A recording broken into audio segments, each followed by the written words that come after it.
Nos vamos cambiando un poquito nada más el tema, mi querido Paco. Nos vamos con nuestro primer invitado. Él es director ejecutivo de Vox Populi, el señor Luis Benavente, a quien le vamos a dar la bienvenida al programa, porque la pregunta del día es: Elecciones Lima 2022, ¿ya tienes tu candidato preferido para reemplazar o tal vez para que continúe el alcalde Jorge Muñoz? Luis, bienvenido. Buenas tardes, Mari Carmen, Paco. Hola. En relación a la pregunta, yo creo que de todas maneras hay necesariamente una antesala por los acontecimientos más recientes, los de este día. Me refiero específicamente al cierre de la señal de PBO.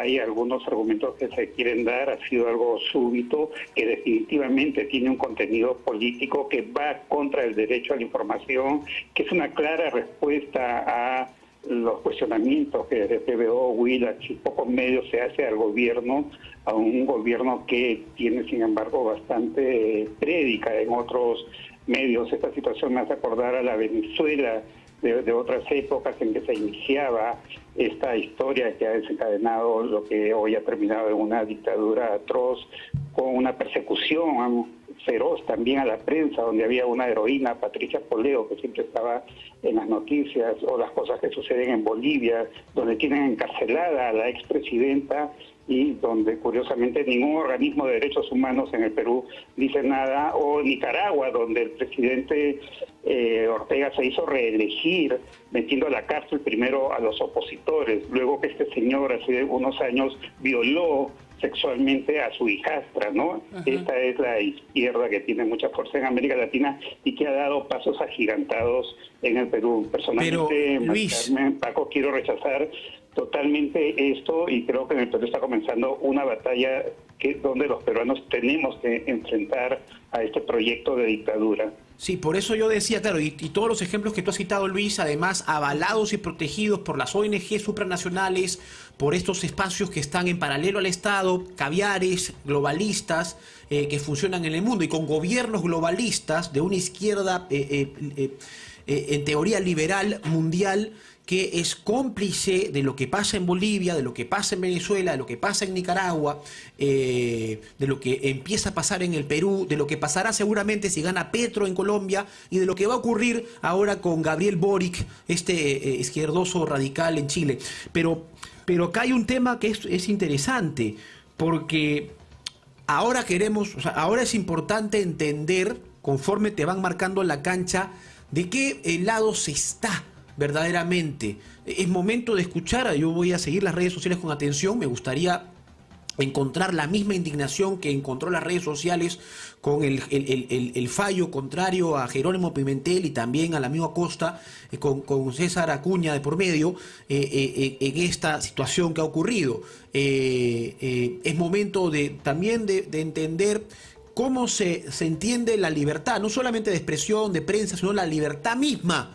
La libertad a la vida, al derecho a circular libre, en fin, a la acción, ¿no? En fin, yo tengo miedo, no miedo, angustia. Es preocupante. Siento angustia. Es totalmente preocupante, es como una advertencia, ¿verdad? Es una señal.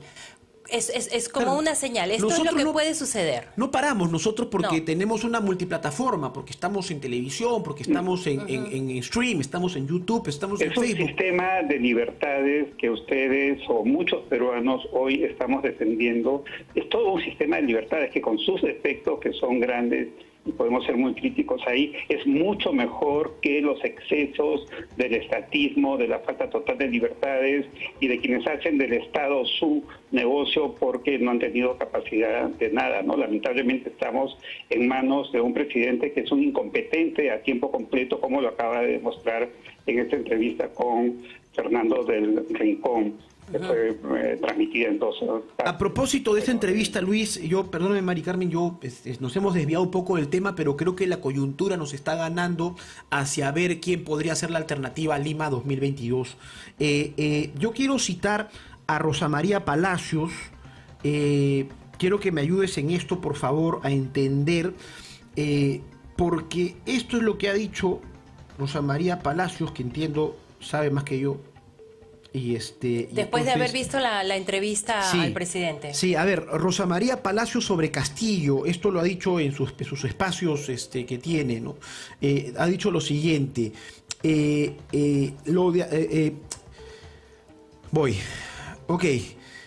señaló que ceder mar a Bolivia configuraría un acto de traición a la patria. Según el Código Penal, Pedro Castillo podría ser destituido por el Congreso. Lo de anoche ha sido un suicidio, precisó Rosa María Palacios, entiendo, en Sin Guión, que es este espacio que tiene con tanto éxito en la República. Es terrible para los peruanos ver de una manera tan clara, tan evidente, tan contundente, yo diría que de una manera flagrante, la incapacidad de un presidente que no solo tiene incapacidad comunicativa, es cierto que no tiene ninguna capacidad comunicativa, no tiene ninguna capacidad política, de gestión, de transmitir un mensaje, de dar una explicación. No puede ser posible que cuando le pregunta del Rincón por el cambio de constitución, dice que es para darle internet a los pobres, o sea, da una respuesta de una pobreza absoluta, que en el fondo es para justificar lo que quieren, una nueva constitución que es un caballo de Troya para romper un sistema de libertades e imponer un sistema autoritario, estatista, que va contra las libertades básicas de las personas. Yo creo que la entrevista de Castillo, además, lamentablemente, también es una demostración flagrante del fracaso de la educación en el Perú. Porque si el Perú tiene a un sujeto que no tiene ningún nivel educativo, de una pobreza absoluta, sin ninguna cultura general, como presidente, quiere decir que ¿para qué sirvió la educación en este país?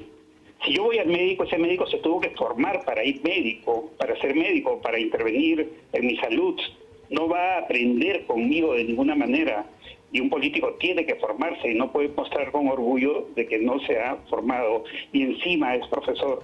Creo que ahí está de una manera flagrante, evidente en nuestras narices el fracaso de la educación en el Perú, que bueno, han hecho muchos gobiernos. Yo les pido disculpas por haberme apartado de la... No, sí, pero sí es importante, sí es importante. ¿Sabes por qué es importante? Porque es el doble estándar, la doble moral, lo que va a terminar por sucumbir la libertad de todos. Porque Marcos Cifuentes, desde su comodidad en Madrid, pasando el sombrero, porque es lo que hace, ¿no? El tipo pasa el sombrero para que le yapeen por información que viene cargada de ideas, de ideología y de manipulación a los jóvenes del Bicentenario.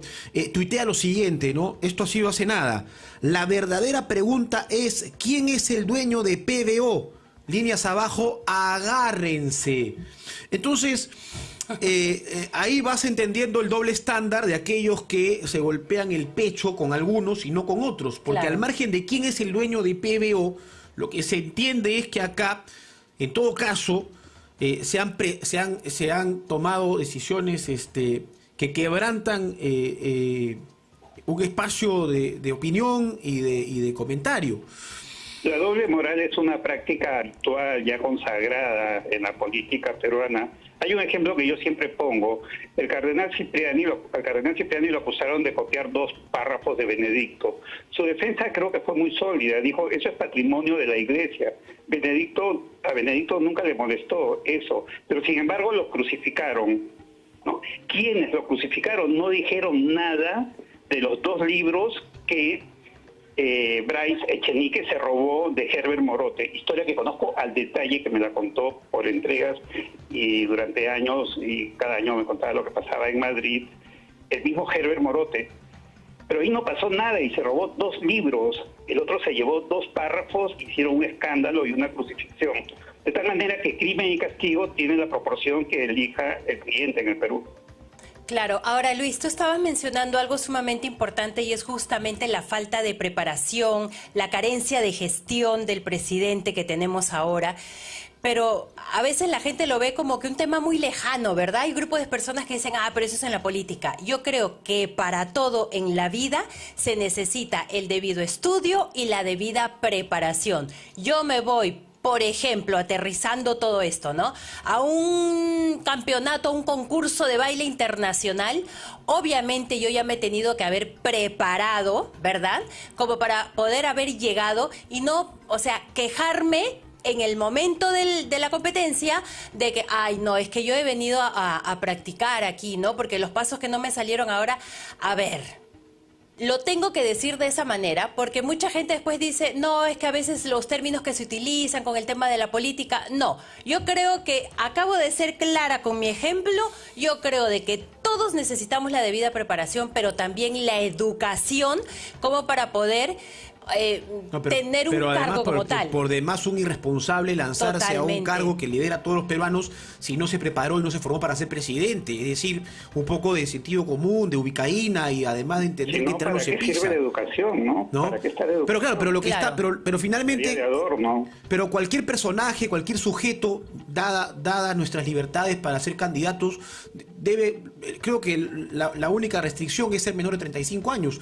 Cualquier sujeto en el Perú que tenga 35 años a más puede ser candidato a presidente, ¿no? ¿Qué antecedente, qué es lo que se viene ahora, Luis? Disculpa que te interrumpa, pero viendo todo lo que tenemos ahora, cualquiera ahora en el país, sin educación, sin preparación, sin capacidad, puede pensar de que en cualquier momento puede llegar a ser presidente también, ¿no?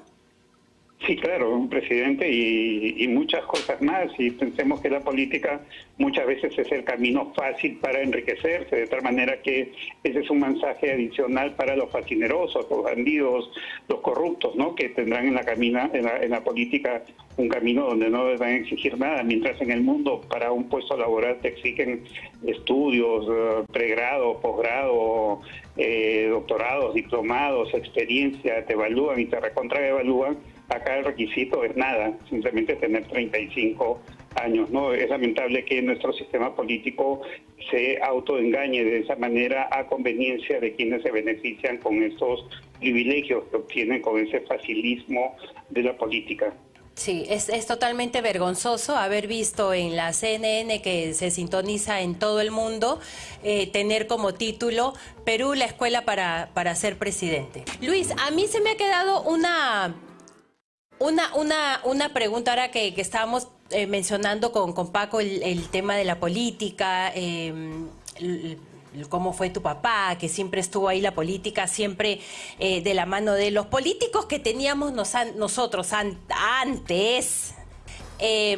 Por lo menos eran personas educadas, preparadas, capacitadas, independientemente del, ¿cómo se dice?, del partido a los que ellos hayan pertenecido.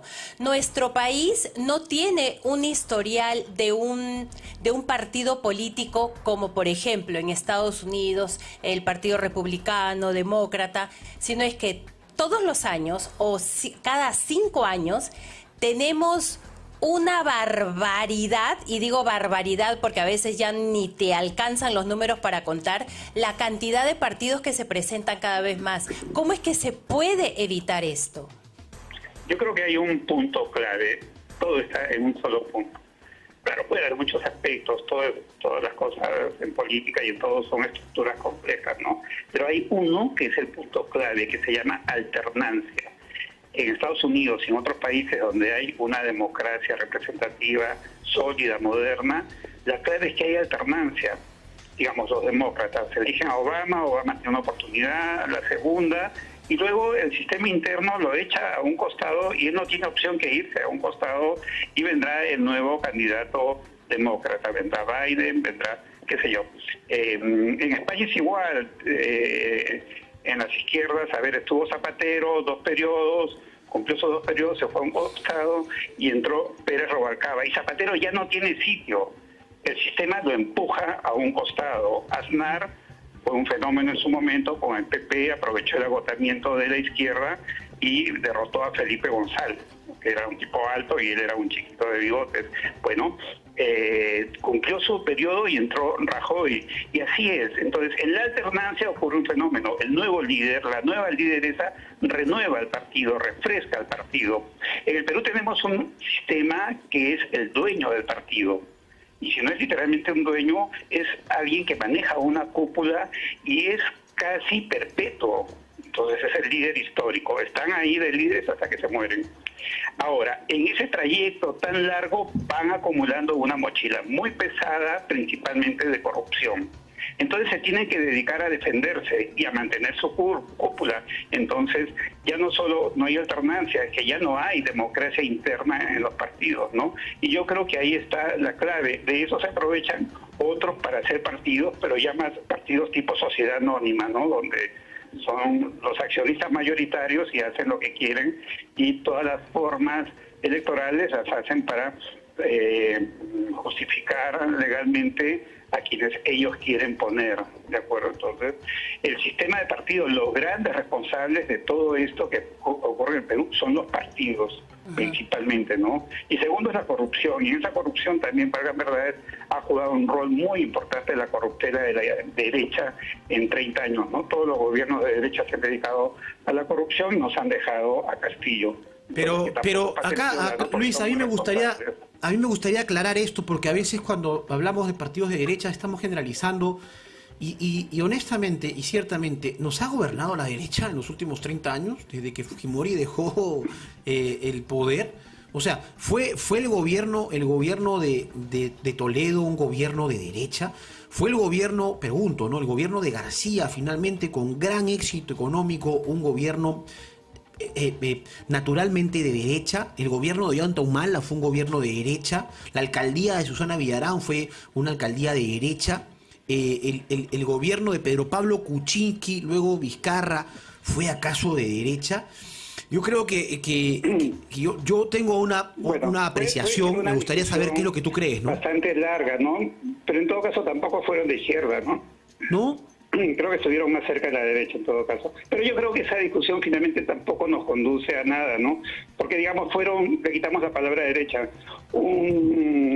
partidos que defendían un sistema llamado de libertades, defendían un sistema de mercado, de empresa, etcétera, etcétera, no estaban con un sistema estatista, controlista, etcétera, ¿no? Ahora, si eso le llamamos, de cualquier manera, no importa, ¿no? Pero es eso que podríamos cambiar el nombre, porque no creo que importe el nombre, la etiqueta, ¿no? Pero es eso lo que ha controlado el Perú durante 30 años, cargadísimo de corrupción. La corrupción de Fujimori, la corrupción de García, la corrupción de Humala, la corrupción de Kuczynski y de Toledo, no se diga. Entonces, Toledo, que era el héroe que iba contra la corruptela de Fujimori, resultó tanto o más corrupto que Fujimori. Bueno, todo eso, independientemente de que le llamemos de derecha, centro derecha o lo que sea, es lo que nos ha dejado, lo que ha llevado a que la gente esté harta y nos pongan a un Castillo, ¿no? Yo sé que eso es ir contra la corriente, yo no estoy de acuerdo jamás con una propuesta estatista como la de Castillo, ni la de Perú Libre, ni cosas por el estilo. Creo sí en las libertades,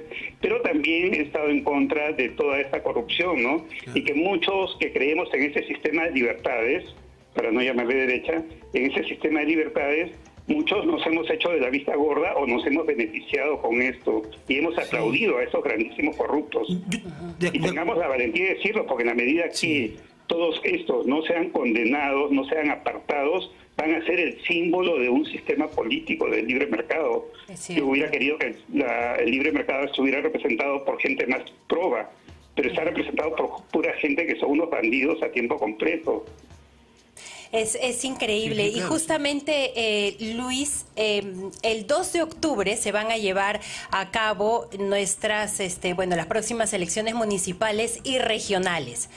Ahora, a ver, solamente se me viene a la cabeza varios de nuestros alcaldes, entonces son tantas cosas que se me vienen a la cabeza que no sé ni por dónde comenzar. Por ejemplo, tenemos a varios candidatos, entre los que destacan Rafael López Aliaga, Daniel Urresti, bueno, el actual alcalde de Lima, también va a estar Ricardo Belmont, Alberto Tejada, y también, a ver, mi pregunta va a esto, ¿por qué los menciono a todos ellos? Porque nosotros como peruanos hemos estado durante todos estos años acostumbrados a votar por el individuo. Nosotros no votamos por un partido, votamos por un individuo. El partido como que no le interesa mucho a la gente, pero mientras más campechano, más esté con la gente, se divierta, ¡ay, me encanta! Como lo que sucedió, por ejemplo, con George Forsyth. A George Forsyth ya le habían dicho de que, oye, como que la podrías hacer linda como presidente, pues no, porque era tan popular como alcalde en La Victoria, en un grupo de personas, porque no quiero generalizar. Entonces, se prestaba para como farandulear un poco, ¿verdad? El tema. Entonces, la mayoría, cuando tú te ibas a al menos cuando yo he tenido la oportunidad de ir a distintos distritos a través de mi trabajo, se escuchaba siempre, ¿no? Forsyth, el gringo, el colorado, jiji, jaja. Y ese jiji, jaja lo llevó a tener un gran porcentaje y después, bueno, ya sabemos lo que sucedió, el resto es historia. ¿Qué es lo que sucede con el peruano en el momento de votar por su candidato? A ver, creo que has hecho un buen recuento de un panorama preelectoral. ¿Qué ocurre a 9 meses? Estamos a 9 meses de las elecciones, un poco menos incluso de 9 meses, ¿no? Porque son el 3 de octubre, 8 meses y medio. En ese momento no está configurado un panorama preelectoral, no hay candidatos. A ver, la última encuesta de Ipsos nos muestra el 50% de voto sumado por Rafael López Aliaga, George Forsyth, Daniel Urresti y Ricardo Belmont, ¿no? Si Quito no sabe, no opina, me da 60% de voto válido. Entonces, pero esa medición no tiene ningún valor, creo yo, no porque sea mal hecha, puede estar muy bien hecha, ¿no? Sino porque a 9 meses de las elecciones no hay un escenario competitivo que te diga, caramba, estamos midiendo precisamente eso, un escenario competitivo. A ver, he mencionado 4 nombres que representan 60% de la intención de voto válido. Ellos 4 lo que tienen es una intención de voto inercial, porque tienen un remanente producto de la campaña presidencial del año pasado. Entonces es como vivir de tus intereses, ¿no? Entonces hicieron una campaña el año pasado, ahora se sabe que quieren ser alcaldes de Lima y entonces tienen ese resultado inercial, ¿no? Pero no están en campaña, no tienen un escenario competitivo. Ahora, por eso es que luego caen. ¿Por qué? Porque en realidad no tenían lo que parecía que tenían. Y eso no es que quiera hacer un juego de palabras a lo Cantinflas, sino porque se estaba midiendo un escenario irreal, ¿de acuerdo? Y luego vienen otros candidatos que están con ganas, que quieren ser alcaldes, pero que todavía no están en campaña, son poco conocidos, están ahí. Sí, están dando vuelta, Luis, porque mira, no hace poco, la semana pasada, si no me equivoco, estuve viendo ahí las historias de George Forsyth, y fíjate que está tomando clases de caporales. Porque como él dice de que ya lo han agarrado de punto anteriormente y a veces como que no sabe bailar, entonces va a aprender a bailar. A mí me parece de verdad inaudito, porque ya teniendo el presidente que tenemos, Luis... Se está preparando. O sea, imagínate a dónde... seguro que se está preparando en otros ámbitos también, pero ¿por qué dar a conocer justamente eso? ¿Entiendes lo que yo quiero decirte? Porque eso es lo que de repente va a tener más popularidad. Sí, digamos que no somos una sociedad de una gran cultura política, somos una sociedad infantil, adolescente, que se mueve por estímulos emocionales fundamentalmente, ¿no? Entonces se piensa que ahí puede tener un impacto. Es natural que un candidato tenga o busque tener una conexión emocional con el electorado, ¿no? Claro, eso no está mal. Es lógico, ¿no? Pero yo creo que la base está en su propuesta política, en su propuesta programática, qué quiere hacer para la ciudad, que demuestre que está preparado. Ahora que tenemos el ejemplo de Castillo, creo que tendrían que estar en la orilla opuesta, ¿no? Luis, y los otros son elementos, pues, de hecho, ¿no? Mira, por ejemplo, en campaña todos bailan. Hay candidatos que bailan re mal, pero ahí están bailando, ¿no? Kuczynski bailaba pésimo, daba risa cómo bailaba, ¿no? Pero ahí tenía que bailar, ¿no? Claro, entonces vamos a tomar clases de danza. Yo tengo mi consultora Vox Populi, decía en broma, sí, voy a hacer una escuela de danza gratuita para los candidatos y de esa manera voy a hacer publicidad a muy bajo costo para mi empresa, ¿no? Y después dije, no, de repente esto es una broma, de repente lo hago y me busco unos clientes, y les enseño a bailar con un contrato a un profesor, una profesora de danza y listo, ¿no? Pero creo que no es lo central, ¿no? Es más, no creo que eso tenga que ser lo que se publicite, ¿no? Bien. A ver, ya para ir cerrando, porque yo me he quedado dando vueltas a la última entrevista que ha dado el presidente Castillo con Fernando del Rincón para CNN. Coincido con Rosa María Palacios, ¿no? Un suicidio, además, televisado. porque no se enfrentó a dos periodistas amigos nacionales, sino, creo, se enfrentó a un periodista serio que ha desnudado a quien nos lidera. Es que de repente él habría creído de que Fernando El Rincón iba a reaccionar también como los otros dos periodistas, ¿no? Suavecitos. En su talk show, soy amigo del presidente Nicolás Lucar. Pero bueno, en fin, esto es otro tema que ya resolveremos nosotros de forma interna en nuestro país. Tú sientes, porque yo recojo lo que leo en redes sociales y entonces estoy recogiendo muchos comentarios de aquí y de allá que inducen a pensar de que hay una suerte de ejecutivo desesperado para pasar rápido esta entrevista que ha sido fatal para el presidente Castillo y en su permanencia incluso. Esta intervención que ha habido con el descerraje y con la caída de la señal de PBO en los 91.9. Ahora el ministro Ceballos ha declarado que se levanta el toque de queda. ¿Tú sientes que estos son manotazos, vendehumo, para distraer la atención de lo que está ocurriendo? Que tenemos un presidente que ha sido avergonzado, humillado en una cadena internacional que se ve en toda la región. Es un gobierno sin rumbo. Y sí, yo creo que el presidente está en una situación complicadísima, porque él venía preparando esto, ¿no? La secuencia de estos 6 meses es que primero había mucha demanda de que él ponga el pecho de la cara y hable, ¿no? Es lógico, un líder tiene que hacerlo, si no, ¿qué clase de líder es? Menos aún un presidente de la República. Luego vino, a fines del año pasado, esta cosa rara que fue esa entrevista con 5 periodistas, ¿no? En fin, una cosa rara porque no sé qué formato fue, no fue entrevista colectiva. Fueron a tomar un café, solo que no fueron a Breña, sino fueron a Palacio. Ya, fue un café en Palacio. Sí, un café en Palacio, no fueron a conocer las instalaciones. Yo creo que mejor hubiera estado una cerveza en el Cordero, pero bueno. Sí, bueno, también una butifarra, quizás. En Palacio, ¿no? El resultado de este café es que los invitados distinguidos en este café salieron a decir que el presidente iba a dar entrevistas. Había anticipado, o sea, era algo preparado. El presidente sentía la necesidad de salir. Y este año arranca y cumple. ¿No? Entonces vean toda la secuencia. 2 entrevistas, Lucar y Hildebrand. Y luego viene Rincón. Entonces te hace parecer que Lucar y Hildebrand son una suerte de teloneros, ¿no? Que están, antes que se presente el espectáculo central, el gran grupo musical, hay un par de grupos teloneros, ¿no? O un par de sparring para prepararse para la pelea central, ¿no? Y llega el momento donde el presidente cree que ya ha pasado por la secuencia de irse preparando y enfrentar a un periodista, ¿no?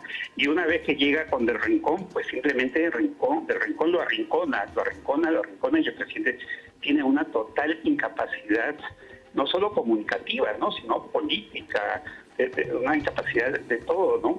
Y no tiene pudor, pues porque ni siquiera se desnuda, pero ni siquiera se cubre con una hoja de párrafo para tratar de mantener un poco el aparente pudor de la cultura occidental. De acuerdo, nada, comienza a caer en contradicciones, a dar respuestas pobres, vagas, y el resultado es catastrófico, ¿no? Dentro del Perú ha quedado muy mal, ha quedado como un incapaz a tiempo completo, ¿no? Entonces ahora, ¿cómo va a reaccionar? Yo no quiero pensar que las medidas tomadas contra TVO hoy día son parte de esa reacción política.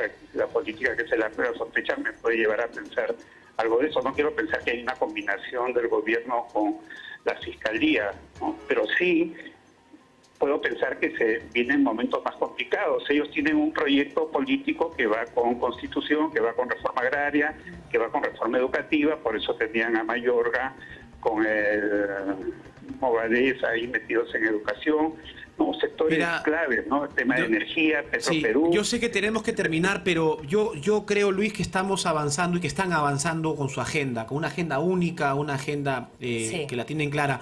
Y no me parece coincidencia los nombramientos. Ya a esta altura no creo que sean coincidencias. Cierro con esto porque no quiero dejarlo ir.